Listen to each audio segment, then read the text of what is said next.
안녕하십니까. 신의기대 국방TV 데일리 디펜스입니다. 자, 아주 중요한 안보 소식 알려드릴 텐데요. 정말 사상 초유입니다.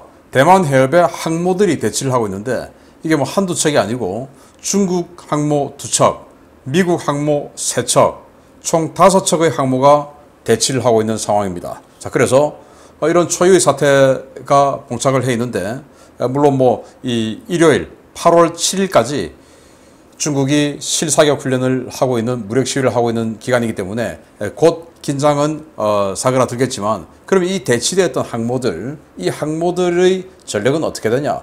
뭐 답은 이미 다 알고 계시겠지만 당연히 미국이 세겠죠. 알고 계시겠지만 어떻게 세냐? 이 세세한 부분도 알게 되면 더욱더 우리가 상황을 이해하는 데 도움이 되지 않을까 싶어서 마련했습니다. 미국과 중국 항모 전력 비교를 해보도록 하겠습니다. 자, 중국이 대만 영공을 관통해서 뚱펑 17 극초음속 미사일을 연쇄 발사를 했습니다. 8월 4일 11발을 쏘았고 뚱펑 15, 16 같은 단거리 탄도미사일 포함해서 이 극초음속 미사일까지 해서 11발 쏘았고 8월 5일 또 쏘고 계속 쏘았습니다. 자, 그래서 뚱펑 17 극초음속 연쇄 발사를 했는데 이때 대만 국방부가 이렇게声明을 발표했습니다. 중국군이 대만 동부 해역에 11발의 탄도미사일을 발사했다. 군은 즉각 방어 시스템을 가동하고 전투 준비 태세를 강화했다. 지역의 평화를 파괴하는 중국 공산당의 비이성적 행동을 강력하게 규탄한다. 라고 했는데요. 즉각 방어 시스템을 가동했다. 라고 했는데 이 극초음속 미사일이 60km 고도로 대만 상공을 지나갔어요. 완전히 관통했어요. 그리고 여기에 탄착했는데 여기에서 직선 쫙 끄면 500km 지점에 미 로널드 레이건 항공모함이 있었습니다. 그런데 이 극초음속 미사일은 사거리가 무려 2500km인데 800에서 850km만 쏘았어요. 그러니까 얼마든지 사거리는 로널드 레이건을 타격하기에 충분하다라는 것을 볼 수 있었고 이때 60km 고도로 날아간 이 상황에서 대만은 방어 시스템 가동했다라고 하는데 방어할 수는 없었습니다. 왜냐? 패트리어트 미사일을 가지고 있는데 그 패트리어트 3 미사일의 최대 고도가 25km밖에 안 되기 때문에 60km 고도로 지나가는 이 미사일을 요격할 수는 없었어요. 사드가 있다면 모를까? 또 해상에 SM3가 있다면 모를까? 아무튼 이런 상태였습니다. 이런 엄청난 긴장이 벌어진 한 주였습니다. 자, 이렇게 긴장 관계가 고조되다 보니까 대만을 방문했던 낸시 펠로시 미 하원 의장이 한국으로 올 때 이런 루트를 채택했습니다. 원래는 여기 보시면 항공기들 엄청나게 많이 날아다니죠. 그래서 원래 대만에서 한국으로 올 때는 그냥 직선거리로 가까운 데로 올라오면 됩니다. 그런데 완전히 틀어서 오키나와 쪽으로 나왔고 오키나와에서 직선거리로 북쪽으로 올라왔죠. 이 항로를 보면 이 중국 대륙이 이렇게 불룩이 나와 있는 상하이 쪽으로 불룩이 나와 있는 이런 형상하고 똑같이 중국을 크게 우회해서 올라왔다라는 것을 알 수가 있고 그만큼 낸시 펠로시 미 하원 의장도 중국의 공격을 뭔가 염두에 두었다라고 알 수가 있죠. 그래서 대만 숭산공항에서 저녁 7시 1분에 이륙을 해서 한국 오산 공군기지에 저녁 9시 28분에 착륙을 했어요.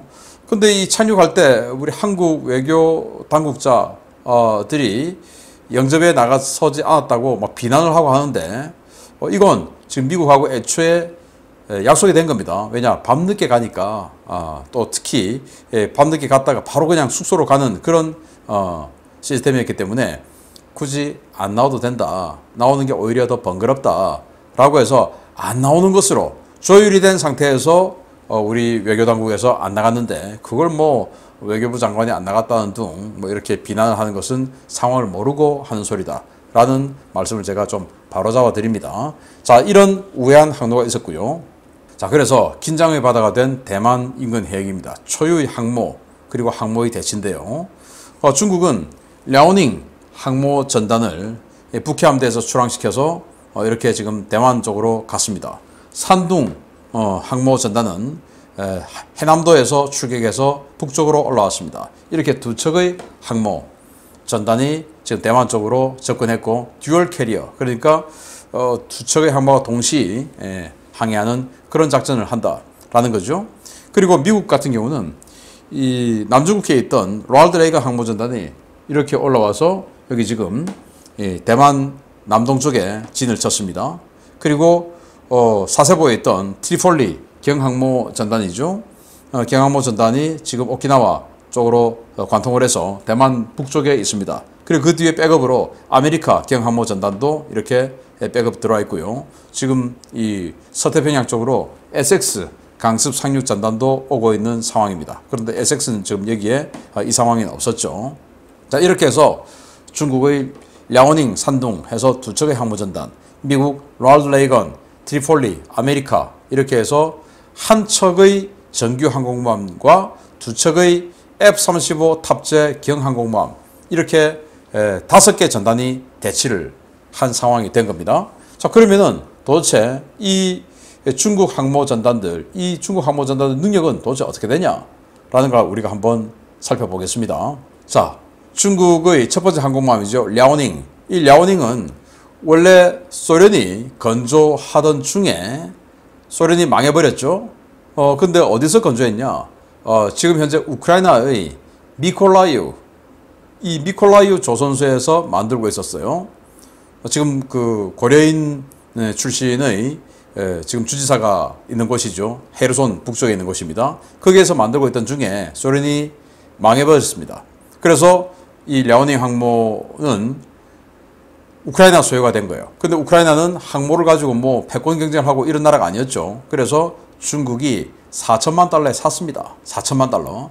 그것도 군용으로 쓰지 않고 그냥 해상 카지노로 쓰겠다 하고 인민해방군에서 페이퍼 컴퍼니를 만들고 작전을 짜서 그렇게 해서 이제 랴오닝 항모를 사왔어요. 원래 이름 바르야그였습니다. 그걸 이제 중국이 오랫동안 개조해서 만든 게 랴오닝인데 원래 이제 우크라이나에서 만든 거죠. 총 67,500톤입니다. 길이가 304.5m, 폭은 70m입니다. 그리고 보일러 터빈 엔진이 장착이 되어 있어서 보일러입니다. 그래서 150MW짜리 4축 추진이고 속도는 32노트입니다. 그리고 346 A사 레이더가 장착이 되어 있는데 이게 중국의 052C 구축함에 탑재된 A사 레이더입니다. 그리고 11총신이 붙어있는 이 게틀링 기관포인데 정말 뭐 어마어마하죠. 우리 골키퍼 이런 건 6총신인데 이건 11총신. 이런 것들 CIW 스위즈 세계 최종 방어 체계죠. 그리고 HQ-10 중국판 램이라고 하는 거 이거 3개가 장착이 되어 있고요. 그리고 이제 스토바 방식 그러니까 숏 테이크오프 단거리 이륙하고 착함은 이제 어레스트 와이어로 걸어서 강제 착함하는 방식의 비행기 운용을 하고 있습니다. 함재기는 J-15 중국판 수호이 33이죠. 러시아가 쿠즈네초프 항공모함에서 운용할 수 있도록 만든 수호이 27 계열의 함상형 판입니다. 이걸 중국이 뺏겨서 만들었는데 잘못 뺏겼어요. 그래서 어쨌든 뺏기긴 뺏겼습니다. 근데 완전히 잘못 뺏겼는데 이거 24대가 탑재가 됩니다. 그리고 Z-18 헬기가 12대 탑재되고 Z-9 헬기 4대 탑재됩니다. 자, 이런 식으로 해서 함재기 운용이고 이걸 가지고 이제 개량해서 중국이 요걸 뺏겨서 만든 항모가 산둥입니다. 근데 산둥은 조금 더 키웠어요. 길이는 랴오닝보다 10m 더 느려서 315m 그리고 폭은 5m 더 느려서 75m 그러니까 엄청나게 덩치가 커진 거죠. 만재 배수량 7만 톤. 그런데 덩치가 이렇게 커졌음에도 불구하고 엔진은 그대로입니다. 보일러 터빈 그대로니까 속도는 당연히 줄어들죠. 31노트로 줄어들어 버렸습니다. 센서는 조금 더 강화해서 052D 구축함에 탑재되는 346A 버전의 A사 레이더가 탑재가 됐고요. 무장은 똑같습니다. 그리고 함재기 운영 방식도 똑같습니다. 함재기는 여기는 32대 믿거나 말거나죠. 그리고 Z-18 헬기를 좀 줄였어요. 8대. 그리고 Z-9 헬기 4대는 그대로고. 그래서 32대를 도대체 운영할 수 있을까? 못한다. 라는 이런 평가가 지배적입니다. 왜냐? 공간이 안 나온다. 왜냐? 이 J-15가 워낙 덩치가 크니까. 자, 이런데, 자, 그러면은, 일단 뭐, 된다 치고, 32대, 24대의 전투기를 태워서, 이 중국의 항모가 다 합하면, 56대의 J-15 전투기를 운용할 수 있죠. 56대. 많습니다. 그러면은, J-15. 도대체 J-15가 어떤 거냐? 이걸 또 봐야 되죠. 그런데 중국 항모의 최대 난제가 바로 실패한 짝퉁, J-15 전투기입니다. 원래, 수호이 27을 뺏겨서 J-11을 만들었습니다. 그 J-11의 기술을 가지고 러시아의 수호이 33을 뺏겨서 또 만들었는데 수호이 33은 보시다시피 여기 귀날개 카나드가 있습니다. 근데 J11 수호이 27은 카나드가 없어요. 카나드가 없는 수호이 27을 뺏겨서 만든 J11의 기술을 가지고 카나드 귀날개가 있는 이 비행기를 설계를 해버렸으니까 당연히 비행 특성이 틀려지죠. 그런데 똑같이 적용한 겁니다. 바보들이죠. 그래서 이 비행기가 처음에 뭐 어마어마하게 비행 안정성이 안 좋고 그래서 이륙하다가 바다로 꼬부러지고 이 조종사 테스트 조종사 대교였습니다. 완전히 중국 최고의 베테랑 조종사인데 거의 뭐 죽을 뻔한 중상을 입기도 하고 했는데 지금은 좀 고쳤다고 해요. 아무튼 이렇게 해서 레이더도 정말 뭐 J11에 들어가는 그 펄스 도플러 레이더 아주 구형. 우리 한국의 KF-16 전투기가 한 100km 정도 본다고 하는데 그것보다 더 이렇게 덩치 큰 게 더 짧게 보는 한 70에서 80km 밖에 못 보는 이런 레이더를 장착하고 있어요. 그리고 중량은 17.5톤, 최대 33톤. 최대 33톤인데 문제는 이렇게 하고는 이륙을 못한다. 왜? 엔진이 바보다라는 거예요. 엔진은 러시아의 AL-31F 엔진을 뺏겼는데 AL-31F 엔진이 출력이 124kN인데 그걸 뺏긴 자기네들이 135kN을 낸다고 그래요. 오리지널 뺏긴 게 그 가짜가 짝퉁이 더 좋을 수 있습니까? 안 좋죠. 그래서 이 러시아의 AL-31보다 한 20-30% 더 출력이 떨어진다라고 보는 게 지배적이에요. 왜냐? 무장을 이거밖에 달지 못합니다. 다 클린 상태로 무장 없는 상태로 이륙하고 이함하고 하는 사진만 있는데 유일하게 무장 장착한 사진이 몇 장 있는데 장착한 사진 해봐야 공대공 미사일 가볍죠. 그거 달랑 4발 장착한 이 사진밖에 없어요. 근데 항모에 탑재되는 전투기의 임무는 뭐냐? 적 함대를 격파해야 되죠. 그러면 무거운 공대 함 미사일 이런 것도 달고 올라가야 됩니다. 그런데 엔진이 잘못 뺏겨가지고 지네들은 말을 하는 건 135kN인데 실제로는 한 90kN 이 정도밖에 안 되는 파워다 보니까 무거운 무장은 달지 못하고 또 많은 무장을 장착하지 못하고 달랑 공대공 미사일 4발 이거밖에 안 된다라는 겁니다. 자, 그래서 하드 포인트는 12개예요. 즉 무장을 12개를 달 수 있는데 그렇게 해서는 이륙을 못한다 라는 겁니다. 자, 이런 능력을 가지고 있고 무장으로는 PL-12 같은 뭐 한 100에서 150km 날리는 중거리 미사일부터 해서 여러 가지를 운용을 하는데 여기는 뭐 대한미사일 이런 거는 그냥 카탈로그에나 대한미사일 장착할 수 있다고 하지 이 무거운 대한미사일 달고는 못 올라갑니다. 왜? 엔진을 잘못 뺏겨서. 자, 그래서 이 중국의 듀얼 캐리어하고 미국의 라이트닝 캐리어하고 1대2로 싸우면 누가 이기냐? 트리폴리하고 중국의 랴오닝 플러스 산둥 2대1로 붙으면 누가 이길까? 이걸 한번 보겠습니다. 이 두 대가 총 56대의 J-15 전투기를 탑재를 할 수가 있죠. 그런데 지금 생산된 J-15 전투기가 50대, 50대밖에 안 된대요. 그런데 뭐 다 이따 치고, 다 이따 쳐주고, 그렇게 싸우는데, 일단 전투기라고 하는 것은 전방 한 60도 정도 각도로 봅니다. 그러면 보여야 미사일을 쏘겠죠. 그런데 여기는 F-35 16대인데 안 보이죠. 그런데 F-35의 레이더는 이 RCS 10제곱미터 정도의 크기의 비행체에 대해서는 270km 이상에서 봅니다.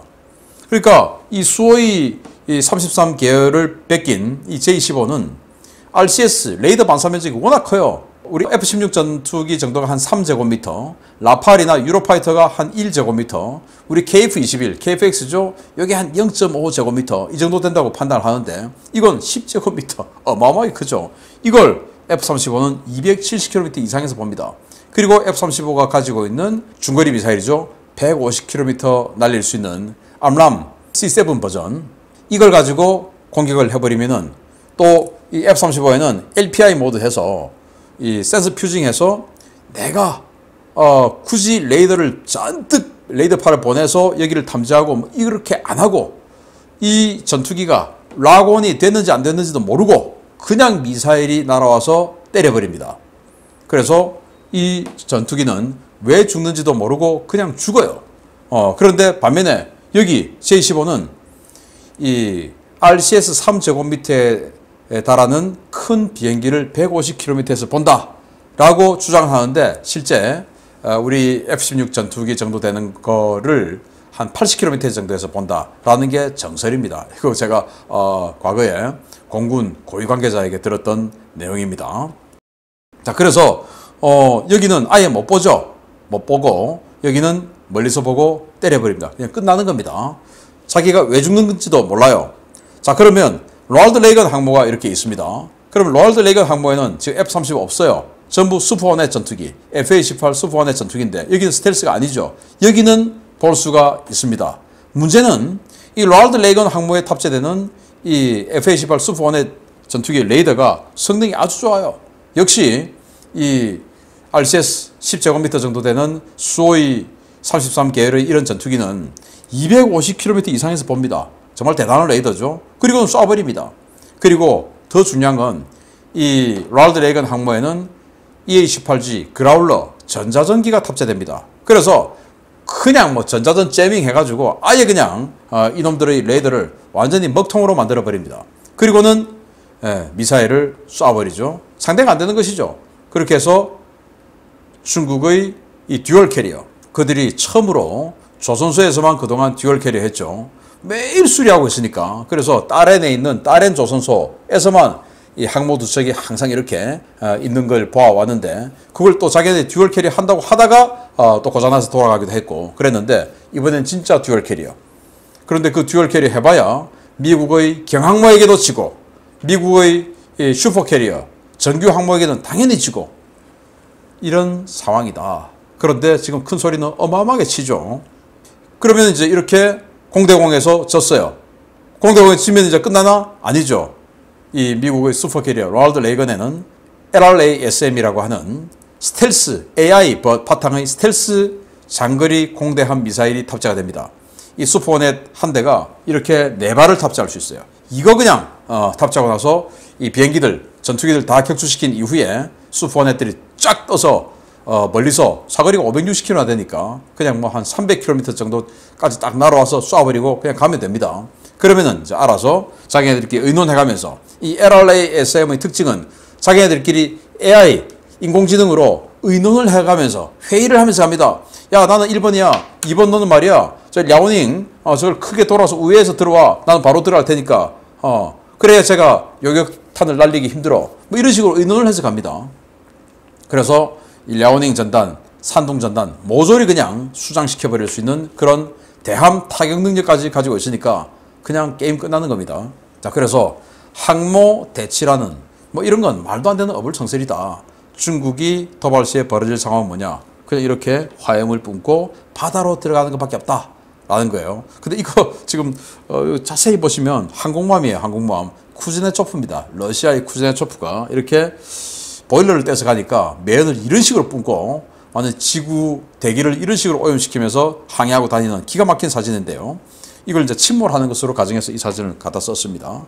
그래서 지금 산둥 전단과 600km 또 이 트리폴리 전단과 400km 지점까지 항모들이 접근을 한 상황이었는데 만약에 붙었으면 이런 식으로 바닷속으로 완전히 그냥 침몰하는 이런 모습을 볼 수 있었을 텐데 언젠가는 그런 모습 볼 수 있지 않겠습니까?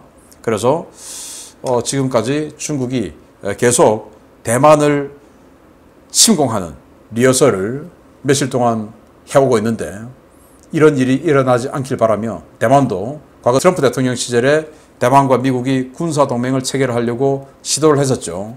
지금 바이든 시대에 들어와서 그게 이제 유야무야 됐습니다만은 대만도 그들의 생존을 위해서 미국과 군사동맹을 체결해서 자유민주주의를 지키는 그런 나라가 되기를 기대합니다. 전력 비교 해봤습니다. 마치겠습니다. 감사합니다.